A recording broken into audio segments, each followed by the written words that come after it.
Good morning student, welcome to Asa National English School and Good Shepherd Education Center. I am Asha Gnotri. I will teach you computer online class for class 8 student. आप लोगों का second chapter चल रहा था, उसी के आगे हम लोग आज रीड करते हैं.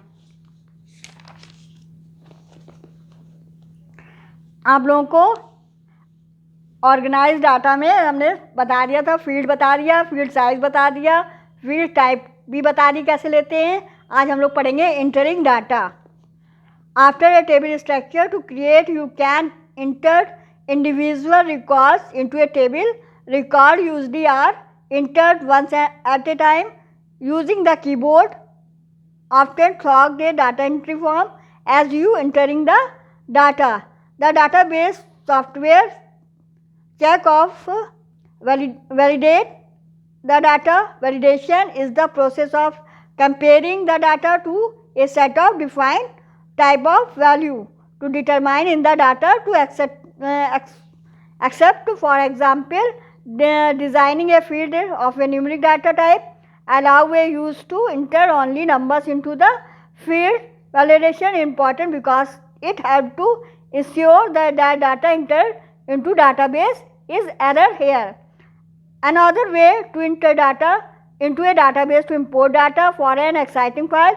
For example, you can import data saved in spreadsheet file into a database. आप लोगों ने स्ट्रक्चर फाइल बना लिया, सब फील्ड सारी आपने दे दी, एक बार उसका स्ट्रक्चर बन गया, उसके बाद हम लोग डाटा इंटर करते हैं. आप डाटा इंटर करने में डाटा को उसमें एडिट भी कर सकते हैं, डिलीट भी कर सकते हैं और मॉडिफाई भी कर सकते हैं. और अगर आपका डाटा किसी और फाइल में है, सपोज़ स्प्रेडशीट फाइल में आपने डाटा बनाया है, मतलब टेबल बनाई है और आपको वो टेबल MSSS में चाहिए, तो आप उसको इंपोर्ट भी कर सकते हैं.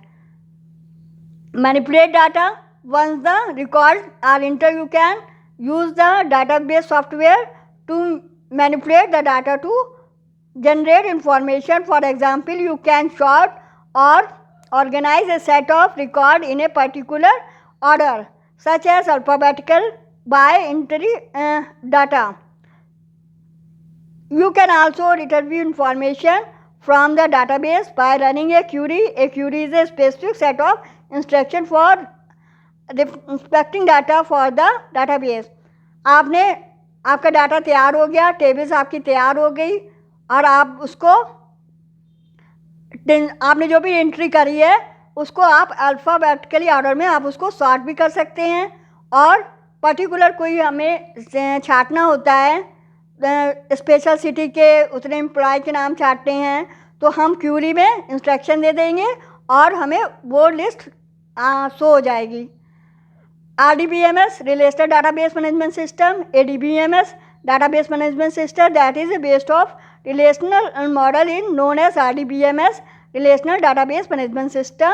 Relational Database RDBMS provide a comprehensive and integrated approach to information management. A relational model proceeds on the basis of relational database. A relational model has three aspects: structure, operation and integrated rules. Relational database data relational data model पर आधारित है. इसके data को रो और column के रूप में store किया जाता है और डेटाबेस में एक से अधिक टेबल के मध्य की रिलेशनशिप के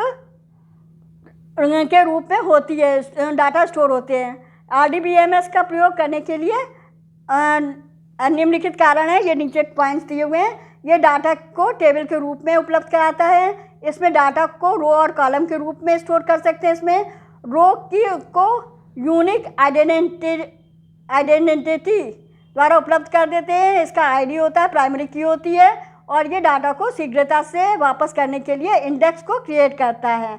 दो या दो से अधिक टेबल के बीच में रिलेशन को स्थापित कर सकते हैं और मल्टी यूज़र एसेबिलिटी में उपलब्ध कराता है, जिसे व्यक्तिगत यूज़र के द्वारा नियंत्रित किया जा सकता है. ये रिलेशनल डाटाबेस है और आगे का हम लोग नेक्स्ट क्लास में पढ़ेंगे. और जिन बच्चों ने बुक्स और कॉपी अभी परचेज़ नहीं करी है, हमारे दोनों स्कूल ओपन है. ऑफिस टाइम है 9 AM to 12 PM. आप अपने पेरेंट्स के साथ जाएं, बुक्स कॉपी परचेज़ करें. See you tomorrow next class. Bye. Thank you.